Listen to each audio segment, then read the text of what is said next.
안녕하세요. 여기 우리들의 시작 신나입니다.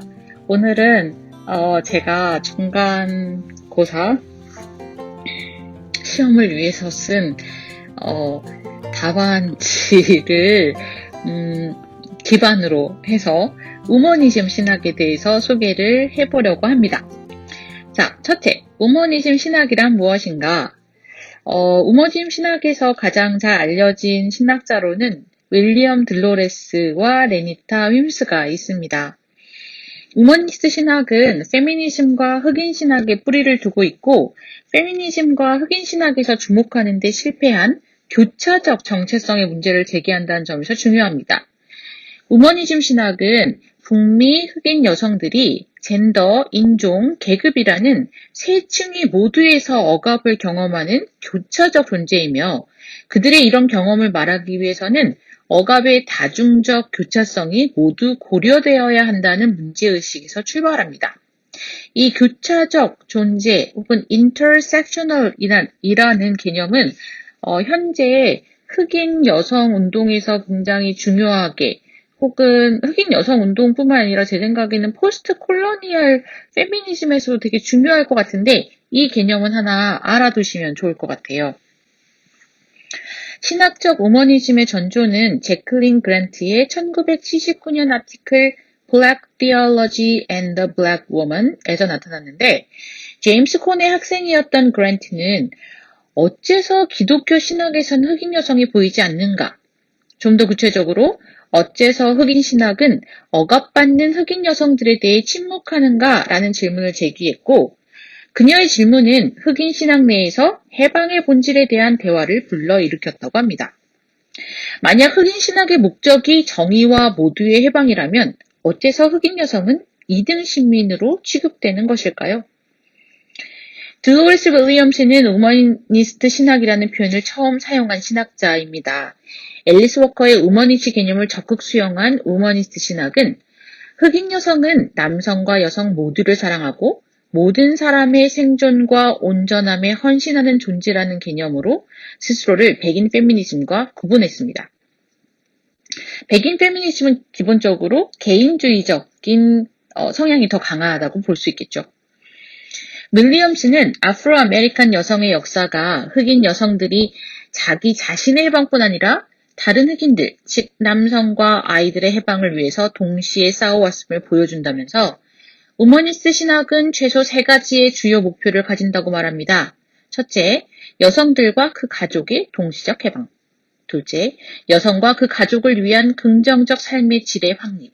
셋째, 백인이 지배하는 미국 제도에 의해 생겨나는 억압으로부터의 자유를 위해서 싸우는 다른 소외된 그룹과의 정치적 연대 형성하기.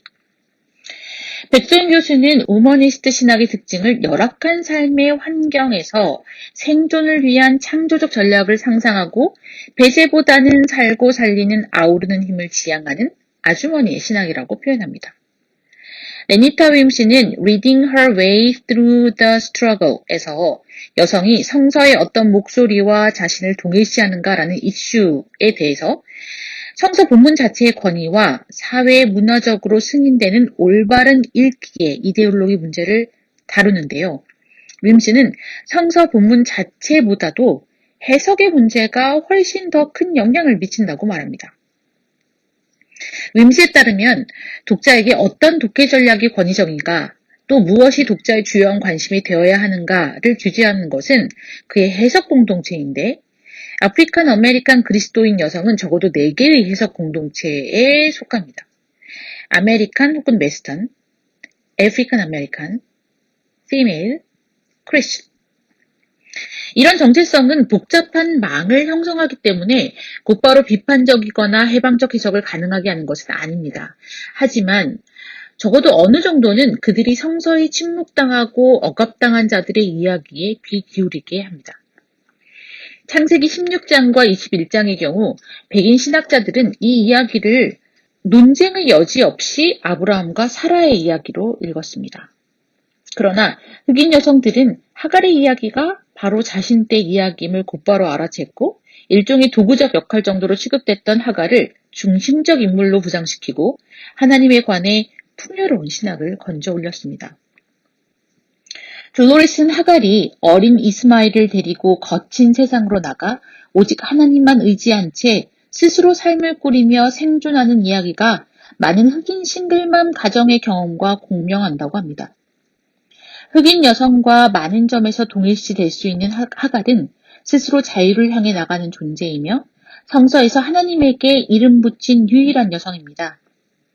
하갈은 하나님을 아브라함과 사라의 하나님인 야훼라고 부르지 않고 엘로이라고 부르죠.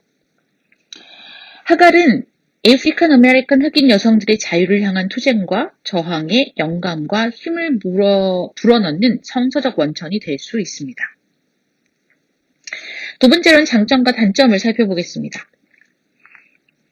우리는 사물을 직접적으로 파악하지 못하고 오직 경험을 우리에게로 가져다주는 우리의 범주와 형식을 통해 매개된 사물만을 파악한다. 라는 칸트의 통찰 이래 우리들 대부분은 우리가 선 자리에서 각자의 렌즈를 통해 세상을 이해하고 텍스트를 해석하고 있다는 것을 인정합니다. 전통적 성서 해석을 고집하는 사람들은 여전히 옳고 그름의 기준이 명확하다고 주장하지만 결국 정통성의 기준 역시 하나의 입장일 뿐이라는 것과 혼자만의 힘으로 자기의 경험을 초월하는 해석의 지평으로 나아가는 것은 거의 불가능하다는 것이 이제는 공리에 가깝습니다. 해석의 공동체들의 다양한 경험이 성서를 각각 다르게 읽고 해석한다는 전제에서 출발을 하면 우리는 하나의 정통 해석만을 고집하는 대신 우리의 경험치를 넘어서는 다양한 해석 공동체들과의 대화를 통해 성서를 더욱 풍부하게 이해하고 상상하지 못했던 하나님을 만날 수 있습니다. 이런 점에서 우머니스트 성서 해석은 다른 모든 방법론과 더불어 모든 그리스도인의 성서와 하나님 이해에 기여합니다. 우머니스트 신학이 자신을 정의하는 것처럼 그것은 교차적 억압을 경험하는 존재들의 신학입니다. 그들의 교차적 억압 경험은 성서의 명시적 목소리만이 아니라 침묵당하고 가리워진 존재들의 가느다란 숨소리와 희미한 흔적을 찾아내고 그들의 이야기를 들을 수 있게 합니다. 성서에서 복원되는 억압받은 자들의 목소리는 현실에서 소외되고 억압받는 자들이 자신의 존재를 성서에서 확인하고 목소리를 낼 수 있는 자기 긍정과 해방의 힘으로 작동할 수 있기 때문에 소중합니다. 아프리칸 아메리칸 여성들이 하갈에게서 자신을 발견하고 저항과 해방의 영감과 힘을 공급받는 데서 그 예를 볼 수 있습니다. 뿐만 아니라 우머니스트 신학은 백인 여성 주도의 페미니스트 신학이 보지 못하고 드러내지 못했던 백인 여성의 흑인 여성과 남성 착취와 흑인 신학과 흑인 교회에 존재하는 남성 우월주의를 드러냄으로써 인간 존엄의 회복과 해방이라는 신학과 교회의 과제를 더 정교하게 발전시키는 데 기여하고 있습니다.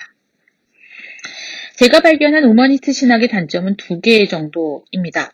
우선은 제가 보기엔 우머니즘 신학의 목표가 다소 거창합니다.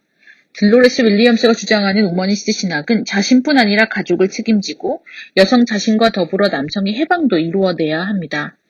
이런 과도한 기대가 현실 우머니스트 운동가에게는 어떤 의미일까요? 게다가 이 목표는 가부장적 정상가족을 전제로 하고 있는 듯해서 우머니스트 운동에서 비혼 여성이나 퀴어 여성들은 배제되고 있는 것처럼 보입니다.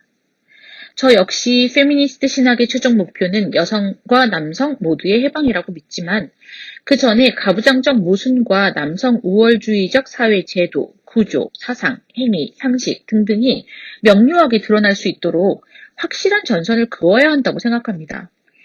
첨예한 갈등과 투쟁이 화합에 선행되어야만 합니다.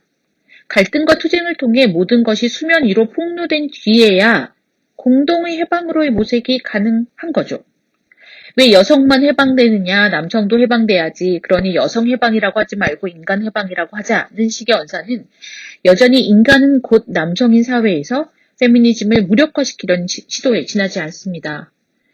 우머니스트들은 흑인 남성 역시 백인 가부장제 사회 혹은 백인 우월주의에 의해 희생된 동지들이고 그들은 백인 남성들에게서 가부장적 가치를 배워서 따라한 것이지 원래 자신들의 아프리카적 유산은 가부장적이지 않은 것처럼 말하고 있습니다.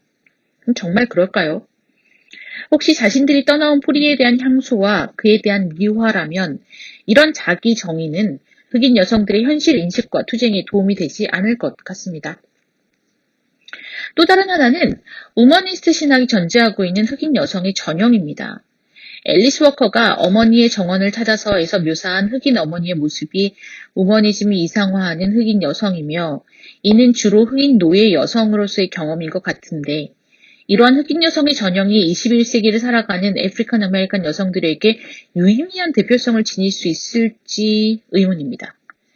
현실과 괴리가 있는 흑인 여성의 전형이 대표성을 가질 때 우머니스트 신학이 발휘할 수 있는 영향력은 약화될 수밖에 없지 않을까요? 인격적으로 나무랄 데 없고 자녀에게 헌신적이며 거친 생존 조건에서도 불굴의 의지로 살아내는 여성상이 이상적인 여성으로 제시된다는 점도 단점으로 지적할 수 있겠습니다. 물론 우머니즘에서 어머니인 여성이 무조건 참고 희생해야 한다는 의미에서 이런 여성상을 제시하는 것은 아니겠지만 이 여성상은 가부장제에서 칭찬하고 보상하는 그것과 너무 닮았고 그래서 아주 쉽게 규범적 이데올로기로 작동할 수 있다는 약점을 가진 것으로 보입니다. 저는 어머니로서의 여성에 대한 회의와 의심이 큰 편인데 어머니 이데올로기에서 자유로운 어머니 담론이 거의 불가능해 보이기 때문입니다. 우머니즘이 살고 살리는 어머니로서의 강인한 여성에 대해 말하기 위해서는 좀 더 엄밀한 정의와 구별이 필요해 보입니다. 그러나 어떤 단점이 발견된다 하더라도 페미니즘적, 우머니스트적, 퀴어적 해석과 같은 아직은 비주류인 성서 해석이 백인 중산층 남성의 주류 성서 해석은 보지 못했던 성서의 의미들을 발견하고 하나님을 다양한 각도에서 접근하고 경험하게 한다는 점에서 충분한 의의를 가진다고 믿습니다. 특히 우머니스트적 성서 해석은 우리가 미처 보지 못하고 듣지 못했던 지워지고 침묵당한 성서의 이질적, 즉 다른 인종이고 다른 종교를 가진 여성들에게 주목하는데 그 인식이 현실에 억압받는 존재들에 대한 관심으로 이어진다는 점에서 이 해석의 가능성과 가치는 대단히 크다 하겠습니다. 여전히 우머니스트 성서 해석이 21세기의 아프리칸 아메리칸 그리스도 여성들에게 얼마나 큰 호소력을 가지고 있을까라는 질문은 남아있지만 이것은 사실 우머니스트 성서 해석에만 던지는 질문은 아닙니다. 이것은 여성 해방적 성서 해석에 관여하고자 하는 저 자신에게 던지는 질문입니다. 오늘 한국의 그리스도인 여성들에게 페미니즘 성서 해석은 얼마나 큰 호소력이 있을까요? 기독교 대중 여성에게 공감을 얻고 실질적인 해방의 힘을 제공할 수 있는 해석은 무엇일까요? 학계의 여성 해방적 해석학 연구의 발전이 기독교 여성 그리고 남성 대중과 만나 가부장적 신학과 교회 질서의 파열을 일으키고 해방의 공간을 만들어낼 수 있을까요? 이런 소망은 한 가지 접근이나 전략으로 또는 단 하나의 전선으로는 성취될 수 있는 성질의 것이 아닙니다. 수천 년을 이어져 온 가부장제와 단 몇백 년 만에 진화를 거듭하며 공고해지고 있는 자본주의, 그리고 수반된 세련된 이데올로기들에는 오히려 산발적인 균열내기의 전략으로 맞서야 하는 것인지도 모릅니다. 그런 점에서 각자의 억압과 착취의 경험에 근거한 성서 해석의 발전은 인상적인 족적을 남기며 꾸준히 지배자의 이데올로기에 도전하고 균열을 내면서 그 역할을 충실히 수행하고 있는 것으로 보입니다. 여기서 마치겠습니다. 감사합니다. 안녕하세요. 번들입니다. 신나님께서 녹음 파일을 주심과 동시에 저도 뭔가를 여러분께 말씀을 드려보면 좋지 않을까 싶어서 목소리를 내게 되었습니다. 지난번에 저희가 추천 콘텐츠로 성서 퀴어를 옹호하다 라는 책을 말씀을 드렸는데요. 저는 이 책을 읽으면서 박경미 교수님이 들으신 이야기 중 한 부분을 얘기 드리고 싶어서 한번 읽어볼게요. 어느 사회에서나 성소수자만이 아니라 모든 소수자는 쉽게 사회적 낙인 찍기의 대상이 된다. 요즘도 성소수자 문제와 관련하여 강의를 하거나 발언을 할 때 자주 듣게 되는 질문들이 있다. 가령 이런 것이다. 동성애를 허용하면 소아성애까지도 허용하게 되지 않나요? 동성애를 허용하면 수간도 허용하게 되지 않나요? 동성애를 허용하면 군대 내에 강간이 많아지게 되지 않나요? 이런 질문을 받을 때마다 나는 이렇게 되묻는다. 소아성애는 아동학대가 아닌가요? 수간은 동물학대가 아닌가요?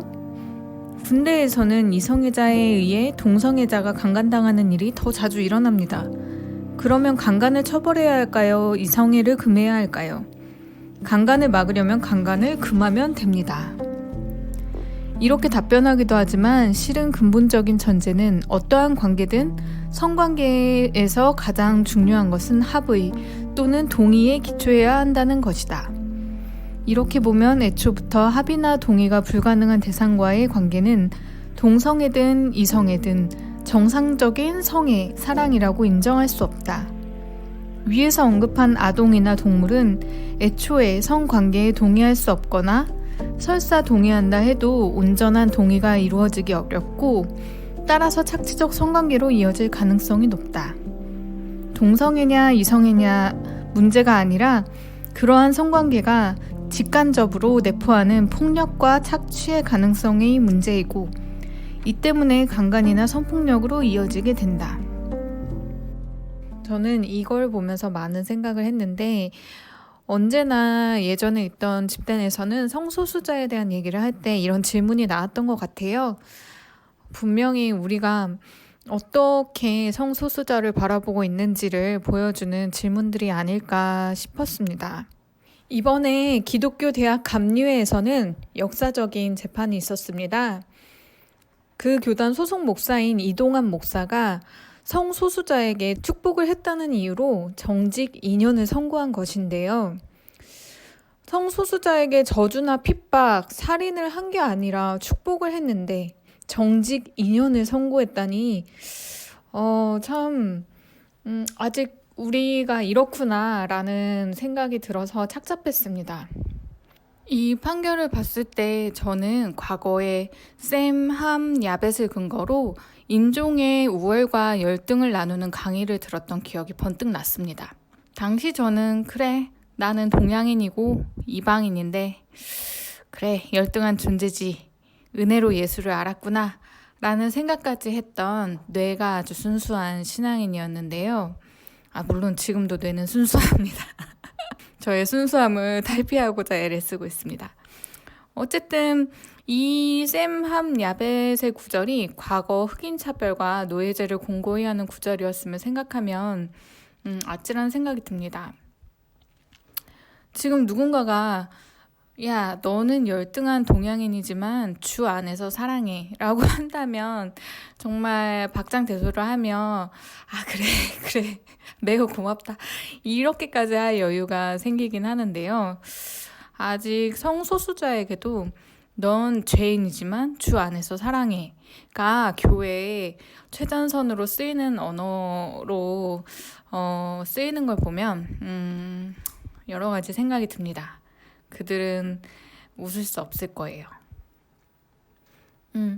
노예제 해방에 생을 바친 윌리엄 윌버포스를 옛날 설교에서 많이 예화로 들었었는데 그분은 목사를 할까 하다가 너는 목사보다 정치로 나가서 노예제 해방을 힘써라 이런 얘기를 듣고 그 일을 평생의 사명처럼 했다고 하는데요.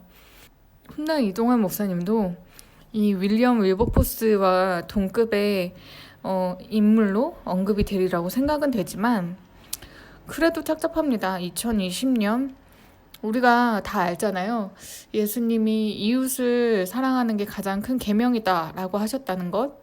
그리고 하나님이 모든 형상을 짓는 것을 금지했지만 오직 사람만 하나님의 형상으로 창조되었다 라고 가르치는 것이 우리네 교회인데 성소수자를 축복했다고 교회 재판에서 정직을 시키다니 게다가 지난 재판 비용 청구 건을 보니까 747,250원 역시 이 피고인의 부담으로 한다라고 이동환 목사의 집에 보냈더라고요.